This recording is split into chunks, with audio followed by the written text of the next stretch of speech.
Welcome to Editorial Pointers. We'll help you find out relevant pointers from the editorials to give you a perfect decoding for the civil services exam. This will be really handy for your prelims, mains, and for your interview. So the first one, back at school, the nascent reopening of schools can be sustained with a commitment to safety. As you all know, schools across India are gradually reopening amidst the COVID pandemic, and experts have raised questions regarding the safety and health of children. So while the schools remained closed during the pandemic, it was not just an academic issue. The closure of schools had given rise to serious social issues as well. So in that regard, something that is very important is the digital divide that exists in a country like India with glaring disparities. So even for your mains, a question can pop up that you need to find out how the digital divide in India has affected the online education during the COVID pandemic. It is a very serious issue that you need to analyze and frame an opinion of your own. So the article mentions about the crippling absence of education for millions, and it also brings out some relevant statistics. That is, a study by economists in August showed that a mere 8% of students in rural areas had regular access to online learning. So a very serious issue. Only 8% of the rural students had access to online education means the vast majority has been left out. The article also says that 37% of them were not studying at all. It's indeed a very serious issue because you all know the importance of education and how it can reframe the future of India as such. So in that regard, if digital divide has affected the rural population so much, you need to come out with plausible solutions. The article also says it is also found that only a minority of students with smartphones, that is 31% in urban areas and 15% in rural settings, received regular instruction. So you need to read the article in detail, and the statistics mentioned in that article is very important. You can use it for your mains answer writing and in your essay paper as well. So the next article is good enough for a general reading, something regarding the vaccination process and the time gap between the first dose and the second dose. The lag between jabs, Kerala High Court order on allowing earlier second dose flags need to review 84-day gap. So good enough for a general reading, but have a mindful reading. So the next one, very important for your environment related issues. Green hydrogen, a new ally for a zero carbon future. It holds promise as an alternative, truly clean fuel and in aiding the world's decarbonization goals. So every country has come up with a set of reforms, a set of decarbonization reforms in order to meet the climate change targets. So in that regard, something that is mentioned here is green hydrogen. The article also mentions about the forthcoming 26th UN Climate Change Conference of Parties, that is the COP26 in Glasgow from November 1 to 12. So about green hydrogen is a driving source to power our industries and light our homes with the zero emission of carbon dioxide. So we are trying out various possible measures that can help to reduce the carbon emission. Be it in houses, be it in industrial production, every sector is trying to do everything possible to reduce its carbon emissions, and in this regard, the scope of green hydrogen is immense. So the article mentions about various other types of hydrogen like black hydrogen, brown hydrogen, blue hydrogen, etc.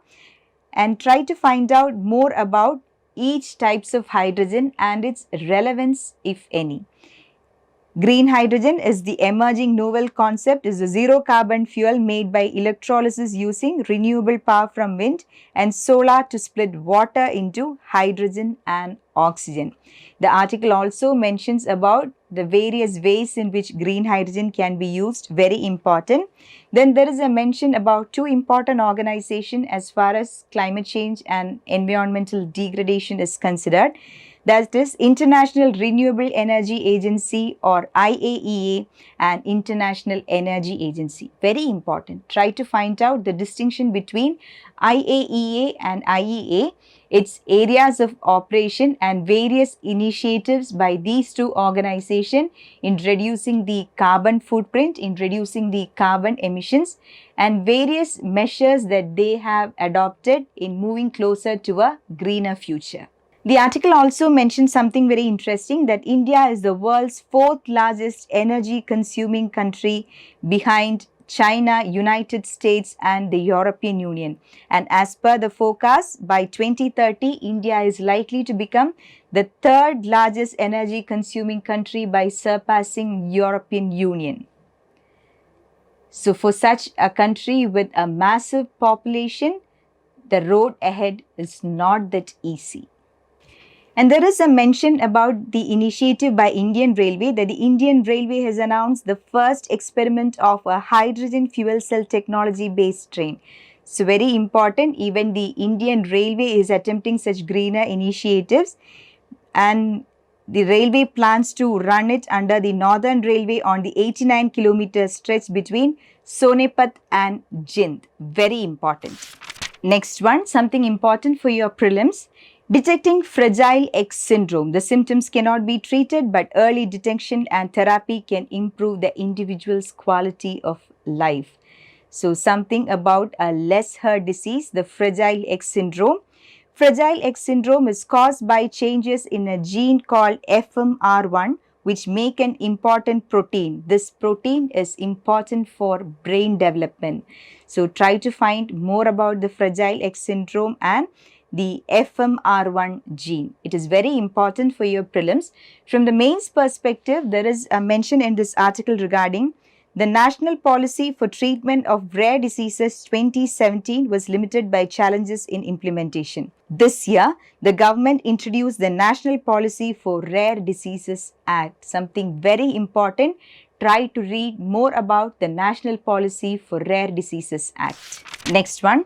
A questionable quota policy. A proposal of the Odisha government betrays a lack of political will in improving government schools. Every day, in some way or the other, articles relating to reservation come up in the newspapers. Very important, reservation of various kinds for various categories. So I have already discussed reservation is a very important topic as far as your exam is considered. There will be questions for the mains and even for the interview. Your own stand regarding reservation is very important. So this is regarding the Odisha government's decision that the government has proposed a 15% reservation for government school students in medical and engineering colleges to reduce inequity arising from lack of physical and economic access to coaching institutions. So this is a very novel initiative from the Odisha government, but this has invited widespread criticisms as well. The article says that about 62% students attend government and government-aided schools in India. So this shows the relevance and the mass reach of government and government-aided institutions in India. That is, 62% of the students are still attending government schools. Affordability is a major question. Access is another question as far as the education is considered. The other 38% go to private institutions, some of which belong to the elite category and the rest of which are of questionable quality. So this shows the importance of government schools in the educational sector of India. So this article must have a very serious reading. Many tend to ignore the government schools these days, and the private schools are mushrooming at a fast pace. But still, in a developing country like India, the government institutions has a very pivotal role to play as far as the education is considered. So in the data point, you have an article relating to the unemployment rates in India. In August, India's unemployment rate increased to 8.3% from 7% in July. And there are two factors that are being pointed out. The first one is the recurring job loss in the agricultural sector.